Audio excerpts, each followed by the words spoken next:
Hi, welcome to Blue Room Archive, where we survey books, records, and artwork. And I'm Michael Hicks. Today, we'll be talking about, it's sort of here in the mug that I'm drinking from. I don't know if you can see the artwork on this. We've got Rosie, that is the skeleton with the red draping and so on. And it's holding an electric guitar.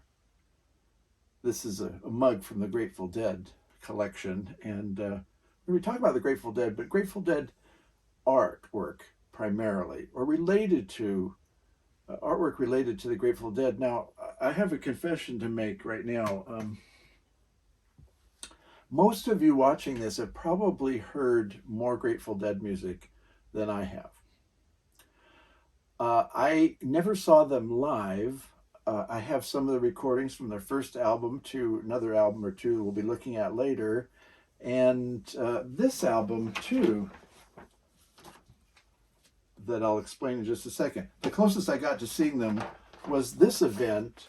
This was the Altamont Music Festival, December 1969. And I was so taken with that headline, 300,000 Say It With music, that I saved the front page of the San Francisco Examiner back then. I've had it all these years since, eventually laminated it here. Didn't make it to that, and it's probably a good thing if you know anything about that festival. But I mentioned this album here. This is an unusual one. You can see it says Grateful Dead here, and coming off of the tongue here of Jerry Garcia is the title of the album, The Electric KoolAid Acid Test. And you can see it in larger letters here.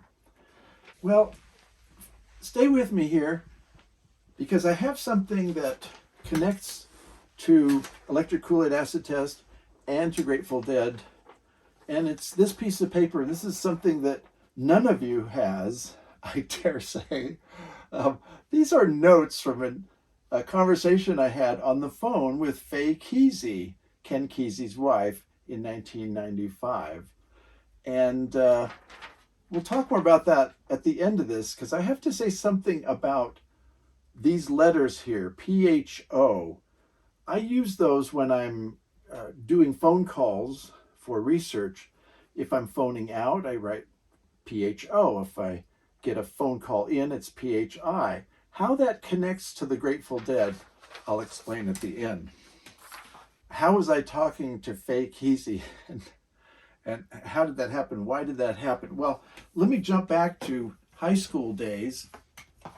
In high school, 1970s, two of the most popular books were One Flew Over the Cuckoo's Nest by Ken Kesey, and this book by Tom Wolfe, The Electric KoolAid Acid Test, which is about Ken Kesey and the Merry Pranksters. And they're traveling around the country, basically on a bus fueled, one might say, by LSD and other psychedelics. So I was doing research for this book that came out of mine later on called 60s Rock. And there's a chapter in here called Getting Psyched. It's all about psychedelic music and so forth, including the Grateful Dead. And I wanted to speak to Ken Kesey, or get as close to that, because I want to talk about the Grateful Dead in those early days of the acid tests. Now, the acid tests, you may know, were events where you had the Grateful Dead playing, mid-60s. You had that recording is from San Francisco State College, but you also had them at La Honda, where the Keseys lived. And you basically dropped acid when you came into the event. And what happened after that, between the music and the light show that was taking place, more about that in a bit. That was the event. That was the acid test, so-called. So I wanted to get in touch with Kesey. So I started to look for books about Kesey, and I found this one. It's kind of a standard book in a series on American authors, and I noticed that it's written by Stephen L. Tanner, Brigham Young University, where I'd gone to school. He was my English teacher, and I thought, oh my gosh, he knows Ken Kesey. And so he gave me Ken Kesey's phone number and said, ask for Ken or for Faye. And Ken wasn't there at the time. I spoke to Faye for a while about the Grateful Dead and these early acid tests. It was a great experience. So my discussion today is going to be kind of serpentine, and I hope that it will fit together in some way like the mosaics that my mom used to make. In fact, I want to start talking about my mom and artwork and me and how this connects to Grateful Dead related artwork. So my mom went to school at San Jose State, and she did a lot of artwork there. That was her major. She became a commercial artist. She did a lot of pen and ink work like this one. This was one of her school assignments. And she went to work for Gaucher Map Company, which was in San Jose, California. She would do illustrations like this, and this was for a Wyoming map, a Shell map. That Shell Motor Oil Company, 1951, Wyoming. And you'll see lots of images there. She drew images for many maps, and unfortunately, we can't identify all of them. I have to just sort of guess based on her style because it was work product, and her name's not on them. But she would do things like that. And she also did things for our church, the First Baptist Church. So this pen and ink work for the Easter service, 1963, at First Baptist Church in California, San Jose, California.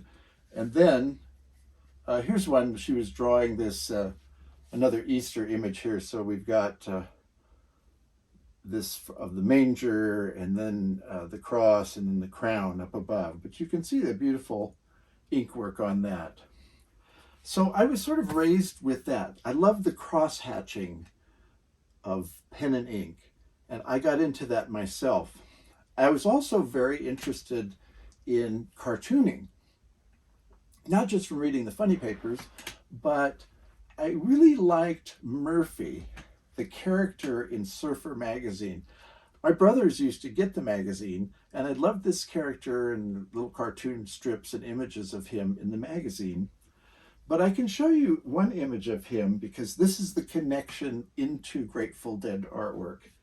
This poster, family dog poster, advertising some dancing, Quicksilver, messenger service, so on, at the Avalon Ballroom. And right here, this character, that's Murphy, that has been snuck into this poster by Rick Griffin in 1967.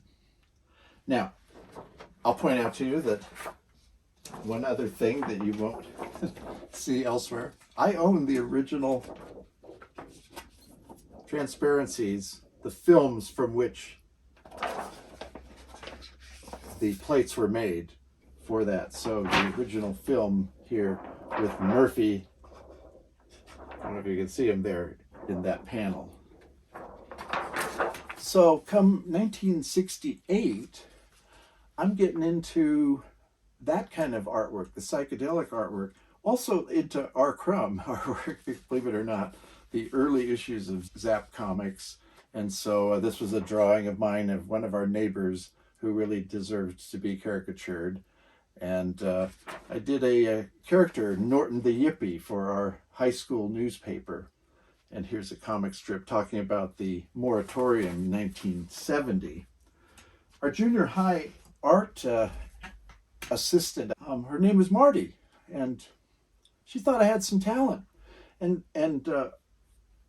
I talked to her a lot, and she says, "Oh yeah, my dad's a cartoonist." I said, "Great. What does he do?" She says, "Well, he draws Bugs Bunny." I said, "Bugs Bunny? He draws Bugs Bunny?" She says, "Yeah, he does the daily and the Sunday strips for Bugs Bunny." So her name was Marty Heimdahl, and her dad was Ralph Heimdahl. She says, "Well, I can get you some strips of his if you want. He doesn't keep them." And I said, "That would be great." So among other things in my collection, these original strips from Ralph Heimdahl to Michael Hicks from Ralph Heimdahl. We won't go through the content of these, but they fit my character very well. Anyway, when it came to great pen and ink artwork, some of it comics and some of it in the form of these psychedelic posters that were so intriguing to me and that I became aware of because there were free postcards at Kepler's Books in Los Altos, California, that I would pick up each week and see the artwork. I was getting into his style. Now, I want to just sort of move through some aspects of his style. He was really big on lettering. First of all, let me show you this, because there's a lot to be said in this. This is an uncut sheet, The Charlatans at, I think at Avalon Ballroom. And it's drawn by and lettered by Rick Griffin. Here we have the poster and then the postcards that will be cut up from the sheet. I don't know how many of these still exist, this uncut form here. This is his lettering, and you can see that the group, the Charlatans, has this sort of gold rush look. The California gold rush imagery was really big in psychedelic artwork. In fact, to some extent, you could say that the hippies were basically cowboys and Indians. That's what the fashion was, and so on. And a lot of the artwork as well. You see, here's another Rick Griffin one, the Medicine Show here, and you can see the tribal chief here. These are the Charlatans on the side in their sort of Victorian garb. He also was doing cartoon-looking things and sort of ripping off a little bit of the Mickey Mouse look. And I'll talk about the evolution of his lettering style in just a minute. But here, for example, is you can see it's sort of an American Indian with a top hat on in this image, this turkey trot image. And it's one of the great images of Rick Griffin's. And this is a drawing that I did about the same time that is so based on his style. So I used to draw these and sell them in high school, my freshman year. And you can see very similar in style to Rick Griffin as far as the cross-hatching, the kind of lines of the fingers, the arms, and so on. And it's a kind of a cowboy image with the gun. So I was quite taken with that, and it was part of the scene. Now, going back to the lettering, let's have a look at this poster. It's a famous one, Independence. Made to look, again, like in a Victorian kind of style. Around the same time, by the way, he came up with the lettering for a new newspaper in San Francisco by the name of Rolling Stone. And he sketched out this masthead for it, and they said, this is great. And they used it for decades thereafter. His lettering, which was just basically a sort of three-dimensional lettering concept that was borrowed from these old Victorian posters and so forth. His lettering got a little more involved with this great album, Quicksilver Messenger Service. Beautiful lettering there, but also harder to read, as you can see. And when you get to his album, Oxo Maxwell, the cover for the Grateful Dead, you can see he's got the skull there to give you the dead aspect of it, of course. And this lettering that's Grateful Dead here, he was really moving in this direction. We associate with psychedelia, you know, a certain kind of distortion and over-exaggeration. It's a very Baroque concept in some ways, that it's just on the verge of over-ornamented and so on. This, by the way, became the basis for probably his most famous poster, which is sometimes referred to as Oxo Maxwell, Hawaii, or the Hawaiian Oxo Maxwell. And see, same basic imagery, Grateful Dead looks pretty much the same, but we've got the waves there suggesting Hawaii. Now remember, he's based in California, and California is all about ocean and gold rush. That's pretty much the history of California. If you boil it down, you know, whether you're talking Beach Boys or hippies, that's what it's about. And somehow psychedelic drugs tapped into the same sort of free-form, open, wild, wavy experience that you got in the ocean. And so there's a nice connection there with psychedelia in that image. At the same time, you get his work with Zap Comics now in connection with our Crumb. Great imagery here. Again, sort of straddling cartoons, but also surrealist almost imagery. And again, the incredible pen and ink work here, as well as the coloring. At that time, I was doing my own pen and ink work. I was getting very elaborate.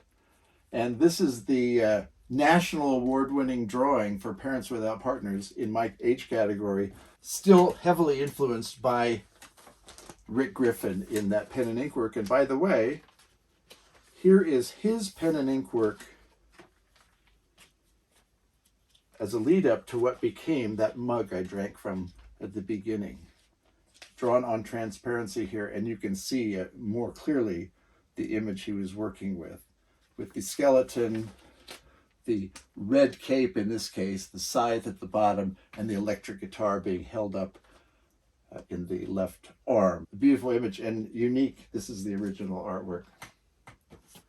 Later, he kind of simplified the style, and so here's a Grateful Dead image that he drew. Again, very elaborate, but combed out, and the lettering much more legible.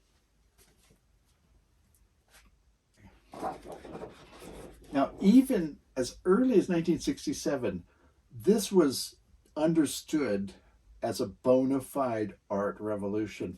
And you have this wonderful poster here, an exhibition of psychedelic posters in the Student Union here. This is University of California at Berkeley, October 1967. And at that time, the sort of big five psychedelic poster artists were emerging. Here's a silkscreen, pretty well-known one here that I have signed by all of those five.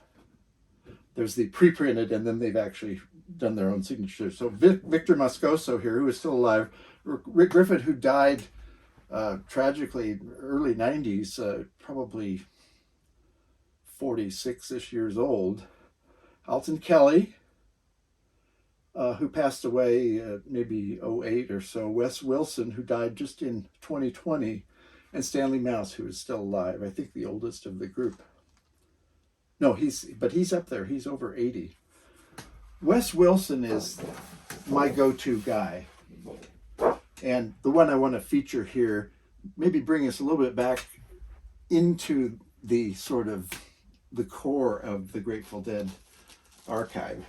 Here, I can show you so many images in which you see the sort of definition of psychedelic poster lettering of that time, and it's the invention primarily of Wes Wilson. So here's one, Grateful Dead. You can see this postcard. Here we have it sort of a mix of styles. I like to call them the convex and the concave style of lettering. And again, it's part of this sort of wave motion of psychedelic art. And in the lettering, I'm calling the concave the sort of folding in or shaping in of the letters, and the convex, the sort of blowing them up, inflating them. I'll show you a better example here. This is another Wes Wilson example, Grateful Dead.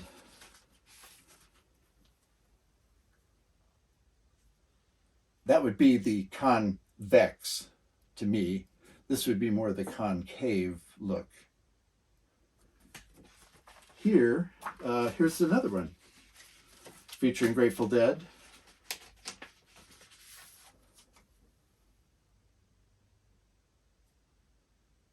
Beautiful work. And I'll just show you that he was interested very early on in trying to be part of the Grateful Dead art scene itself. Here's an original piece by Wes Wilson, very rare, drawing of his from '65 of a skull both front view and side view. And it's a pencil, a little bit of ink in there. Maybe it's all pencil. Signed by him. This was when they were trying to illustrate these different artists that I mentioned to you, the Big Five, the Grateful Dead, in different ways. I will add too that this drawing of skulls was something that was not uncommon even among so-called legit artists. Norman Rockwell, in his book, Rockwell on Art, I think it's called, he has a whole page where he's saying he just focused on drawing skulls. That was how he mastered the art of drawing heads and faces. And he recommended that to people, draw skulls. And so here we have Wes Wilson doing that here. I'll show you another piece by Wes Wilson. This is a small painting of his, again, an original. But it features the style, his figural style, the sort of waves of different contrasting colors, and some of the lettering here, WWIZ, it says here, 67, as though this were a radio station. A beautiful, beautiful image here of the poet H.D. Moe, who's one of the minor beat poets. Okay, original, again, in my collection. The lettering continues to this day, so that you recognize this style of lettering, poster lettering from the psychedelic era, whenever it shows up. These artists defined the style. Here I have an original from Alton Kelly. See, Kelly and Mouse, Alton Kelly and Stanley Mouse, an art show at the grand opening of, this was the reopening of the Psychedelic Shop in Haight-Ashbury, 1988. This is the original artwork to that, and you can see the poster itself online in color and so forth. But you see that lettering, and it takes you right back to 1967 and the few years after that, because it defined an era and a place, a style, a vibe. And it's all connected with Grateful Dead. I mentioned light shows before. Here's a piece of artwork that Wes Wilson did. This is the original artwork for Retinal Circus. That was the light show. And this was for their pamphlet, their advertising pamphlet for their business, the light shows that they put on. And since I have it, and you won't see it anywhere else, because it's in my collection, here we have the Grateful Dead early poster here. This is Christmas 66, I think. And they're playing with Steve Miller Band, Moby Grape, for 2 nights at the Avalon Ballroom. This artwork is before they got into the really extreme and wonderful psychedelic lettering style. This is Victor Moscoso, just sort of veering in that direction, as you can see here. But this is the printing plate used for the offset imagery of that poster and handbill. Okay, well, I hope that seems all sort of connected with and roaming through, running through, flowing through the Grateful Dead in the artwork of the era, because that's what meant the most to me. I know there are Deadheads. I lived next door to one who traveled around for years, actually, with following the band across the country. And my connection extends 1 degree further, though, and it goes back to this piece of paper I showed you initially with the notes on this with Fake Easy. And I mentioned that PHO for phone out, PHI for phone in. Well, I started doing that in 1984. I'd finished my doctorate in composition at University of Illinois.